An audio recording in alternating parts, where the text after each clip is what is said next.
Dear viewers, I welcome you all to my YouTube channel and I welcome you all to the third part of this topic, subject-verb agreement.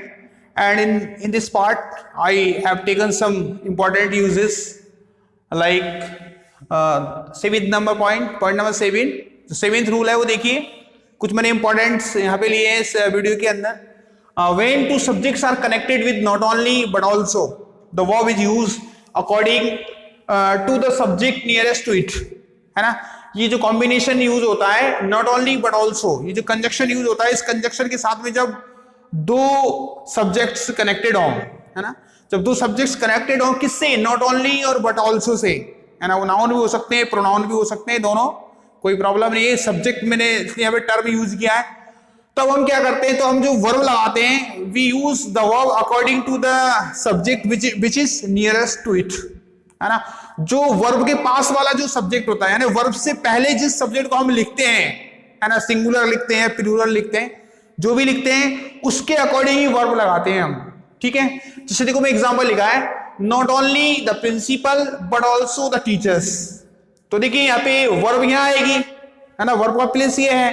तो verb के पास वाला subject कैसा है, plural, है ना. तो इसको देख के वर्ब डिसाइड करेंगे. तो हमने देखा कि यहाँ पे ये प्लूरल है, द टीचर्स, प्लूरल है तो वर्ब भी प्लूरल वर्ब. ओके.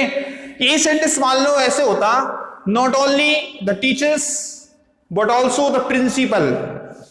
हम ऐसे भी लिख सकते हैं इस सेंटेंस को. तब हम क्या लगाते हैं यहाँ पे, तब हम यहाँ पे वॉज लगाते, WAS वॉज, क्योंकि प्रिंसिपल यहाँ क्या हो जाता, सिंगुलर हो जाता. समझे बात. तो इस तरीके से हम करते हैं. एक रूल आपको याद होगा, मैंने बताया था आइदर और, नाइदर नॉर और, है ना. और मैंने क्या बताया था, उसके साथ में हम क्या करते हैं, जब उनके साथ में सेम नंबर की नाउन हो, दोनों नाउन सेम हो, सिमिलर हो, तब तो हम क्या यूज कर रहे थे, सिंगुलर वर्ब यूज कर रहे थे. लेकिन जब डिफरेंट नंबर्स की जब नाउन यूज हो रही थी या प्रोनाउन यूज हो रहे थे, तब हमने क्या कंडीशन रखी थी कि हम जो प्लूरल वाला है उसको वर्ब के पहले लिखेंगे. यानी हम वहां पे ऐसे नहीं कर सकते थे कि प्लूरल को पहले लिख दें, सिंगुलर को बाद में लिख दें, है ना. ऐसा नहीं कर सकते थे. वहां पे हम बाउंड थे क्या करने के लिए, कि जो प्लूरल फॉर्म वाला नाउन या प्रोनाउन है उसको हम कहां पे रखेंगे, वर्ब के पहले रखेंगे. ठीक है. कैसे, जैसे मान लो हम ऐसे नहीं बोल सकते neither they nor I, neither they nor I, ठीक है, am to attend this function, am to attend this function.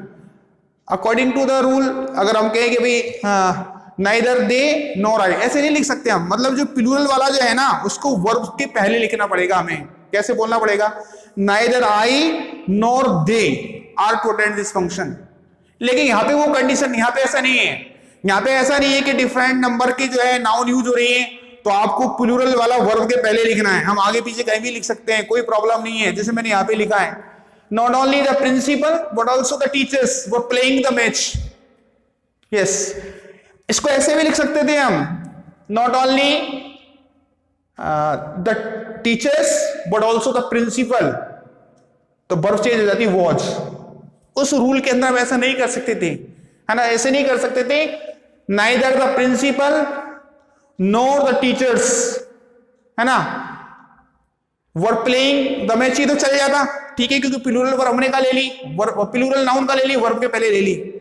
लेकिन अगर हम इसको ऐसे बोलना चाहते हैं, अगर उस रूल के according, neither the teachers nor the principal was playing the match, ऐसे हम उस कंडीशन में नहीं लिख सकते थे, आइदर और, नाइदर नॉर और वाली कंडीशन में. लेकिन यहाँ पे लिख सकते हैं. यहाँ पे उल्टा सीधा हम लिख सकते हैं, आगे पीछे लिख सकते हैं सिंगुलर प्लूरल को. यहाँ पे ध्यान इतना सा रखना है कि जो वर्ब आएगी ना, वो उस सब्जेक्ट के अकॉर्डिंग आएगी जो वर्ब के पहले हमने जिसको लिखा है. ठीक है. क्लियर हो गई होगी बात. Not only the principal but also the teachers were playing the match. दूसरा sentence, not only the students but also the class teacher. तो यहाँ पे देखो, यहाँ पे प्लूरल आया, यहाँ पे सिंगुलर आ गया. अब तो सिंगुलर है तो वर्ब भी सिंगुलर हो गई, वॉज. ये सिंगुलर है तो वर्ब भी सिंगुलर हो गई. यहाँ पे प्लूरल था तो वर्ब प्लूरल हो गई थी. मैं समझता हूं आपकी बात समझ में आ गई होगी. तो इस तरीके से नॉट ओनली बट ऑल्सो में क्या करते हैं हम, वर्ब कैसे लगाते हैं, according to the subject which is nearest to it, जो इसके पास वाला जो सब्जेक्ट है उसके अकॉर्डिंग, जैसे टीचर्स और क्लास टीचर. ठीक है. अगला point, when two subjects are connected with beside, इन पे ध्यान दीजिए, beside, okay, as well as and not, in addition to, like, है ना। इसके अलावा with, together with, ये कंजक्शन है सारे। जब दो सब्जेक्ट है ना इनसे जुड़े हों, बिसाइड से, एज वेल एज से, एंड नॉट से, इन एडिशन टू से, लाइक से, विद से या टुगेदर विद से, तो जो वर्ब जो यूज होगी वो according to the first subject के अकॉर्डिंग यूज होगी। समझे बात? वहां पे किसके अकॉर्डिंग यूज हो रही थी? उसको सेकंड सब्जेक्ट बोल दो आप, ये subject nearest to the verb बोल दो आप, बात एक ही है। तो वहां पे उसके अकॉर्डिंग यूज हो रही थी, लेकिन यहाँ पे फर्स्ट वाले के अकॉर्डिंग यूज होगी। अब इसको आप है ना, इसको आप कंपैरिजन में याद करो इसको, कि जो नॉट ओनली बट आल्सो बाद वाले के अकॉर्डिंग होती है, बाद वाले सब्जेक्ट के अकॉर्डिंग, और इस कंडीशन में पहले वाले के अकॉर्डिंग यूज होती है। ध्यान रखना जरूरी है इन चीजों को हमें, है ना। चलिए तो यहाँ पे देखिए, अब इनमें क्या है, पहले वाले सब्जेक्ट के अकॉर्डिंग यूज होगी। जैसे यहाँ पे सेंटेंस है Awan and not his friends, तो नॉट हिज एंड नॉट, ये कंजक्शन हो गया यहाँ पे। Awan and not his friends was present there, तो जो वर्ब यूज हुई है वो किसके अकॉर्डिंग हुई है? फर्स्ट सब्जेक्ट के अकॉर्डिंग। फर्स्ट सब्जेक्ट कौन है? अवान, है ना। Awan and not his friends, friends के अकॉर्डिंग नहीं, फर्स्ट सब्जेक्ट के अकॉर्डिंग। क्यों? Because it is connected with and not, क्योंकि ये एंड नॉट से कनेक्टेड है।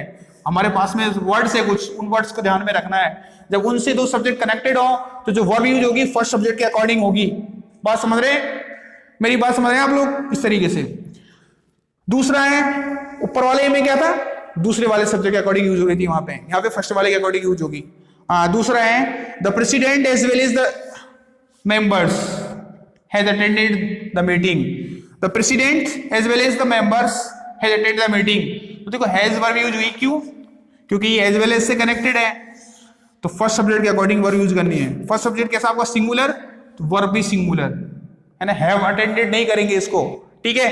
तो इस तरीके से क्योंकि ये भी उन्हीं वर्ड्स में से एक है, एज वेल एज। देखिए आप ऊपर लिस्ट में, तो ये रूल है हमारा। तो बिसाइड भी हो सकता है, एज वेल एज हो सकता है, and not, in addition to, like, with, together with, और भी बहुत सारे एग्जांपल्स लिख सकते हैं हम, ठीक है ना। मैंने दो ही एग्जांपल यहाँ पे लिए।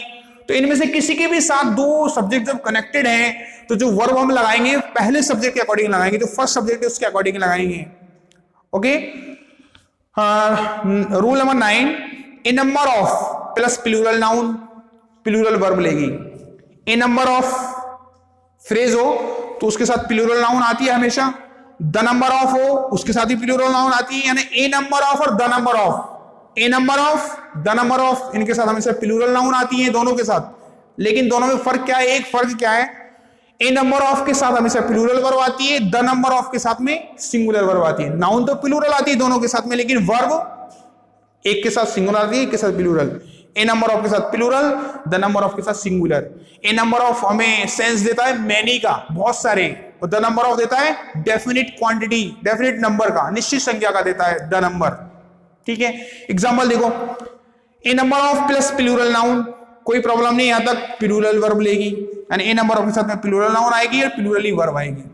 द नंबर ऑफ के साथ में प्लूरल नाउन आएगी, लेकिन वर्ब कैसे आएगी? सिंगुलर। एग्जांपल लिखा है मैंने, द नंबर ऑफ टीचर्स, है ना। पहले ए नंबर ऑफ का देखिए, a number of students are preparing for the exam. A number of कोई प्रॉब्लम नहीं है, स्टूडेंट्स प्लूरल आ गई, यहां तक सही है। वर्ब कैसे आई? प्लूरल आई, क्योंकि ए नंबर ऑफ आ रहा है। क्या आ रहा है? A number of. अब यहां पे ए नंबर ऑफ स्टूडेंट्स का मतलब है मेनी स्टूडेंट्स, बहुत सारे स्टूडेंट्स प्रिपेयर कर रहे हैं किसके लिए? एग्जाम के लिए। दूसरा है the number of plus plural noun, लेकिन वर्ब कैसी? सिंगुलर। मैंने यहां पे लिखा है the number of teachers provided digital content, है ना। This year was very large. देखो सिंगुलर वर्ब आई है, क्यों आई है? बिकॉज यहां पे द नंबर ऑफ आ रहा है। The number of teachers, the number of teachers provided digital content this year was very large, यानी इस साल वो टीचर्स, एक निश्चित संख्या टीचर्स की, है ना, निश्चित संख्या से यहाँ पे मतलब द नंबर ऑफ टीचर्स, है ना। जो डिजिटल कंटेंट प्रोवाइडेड करवाने वाले जो टीचर हैं, जिन्होंने डिजिटल कंटेंट प्रोवाइड करवाया है, उसकी बड़ी संख्या है इस साल, बड़ी संख्या थी, है ना। तो निश्चित संख्या हो गई यहाँ पे द नंबर ऑफ टीचर्स, ठीक है, निश्चित संख्या हो गई, तो यहाँ पे हम लगाएंगे सिंगुलर। ध्यान क्या रखना है? A number of plus plural noun के साथ plural verb, the number of plus plural noun के साथ सिंगुलर वर्ब, ठीक है। चलो ये क्लियर हुआ आपका। अगला है we use singular verb with a plural noun when it shows a definite quantity or amount. We use singular verb. कोई प्लूरल नाउन है और वो प्लूरल नाउन क्या करती है, डेफिनेट क्वांटिटी बताती है, निश्चित मात्रा बताए, निश्चित अमाउंट बताए, निश्चित राशि बताए, कोई भी निश्चित अमाउंट हो या निश्चित क्वांटिटी हो, डेफिनेट क्वांटिटी या अमाउंट को शो करे, कौन, कोई भी प्लूरल नाउन, ठीक है। तो उसके साथ हम वर्ब कैसे यूज करते, और इसके साथ में एक तो डेफिनेट क्वांटिटी या डेफिनेट अमाउंट को शो करें, दूसरी बात as a single unit use हो, कैसे यूज हो, single, as a single unit use हो, तो हम क्या करते हैं, सिंगुलर वर्ब लगाते हैं। जैसे मैंने यहां पे लिखा 5 kilograms is not a very weight, not a heavy weight, तो देखो 5 किलोग्राम्स लग तो आपको प्लूरल रहा है, प्लूरल लग रहा है, लेकिन यहां पे क्या लगा है, इज सिंगुलर लगा है, क्यों, because it is expressing, it is showing, it is denoting a definite amount, a definite quantity, and it is used as a single unit, है ना। 5 kilogram is not a heavy weight. इसकी असल पहचान क्या है, इसकी असल पहचान आपको मिलेगी इसके कॉम्प्लीमेंट से, पीछे वाला जो वर्ड है उससे इसकी पहचान मिलेगी। अगर इस इनके पीछे आने वाली जो नाउन, प्रोनाउन या कोई भी चीज है वो क्या है, प्लूरलिटी का सेंस रखती है, तो यहाँ पे वर्ब प्लूरल होगी, और वो अगर सिंगुलर सेंस रखती है तो यहाँ पे वर्ब सिंगुलर होगी।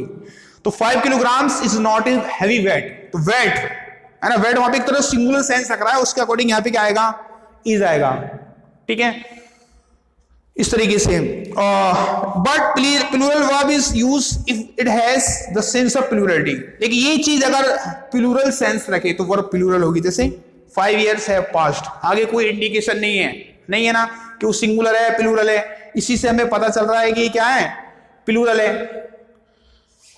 इसी से हमें क्या पता चल रहा है, यहाँ पे ये प्लूरल है, 5 years have passed, ठीक है। तो यहाँ पे क्या हो गई, प्लूरल सेंस, प्लूरल यहाँ पे वर्ब यूज हो गई,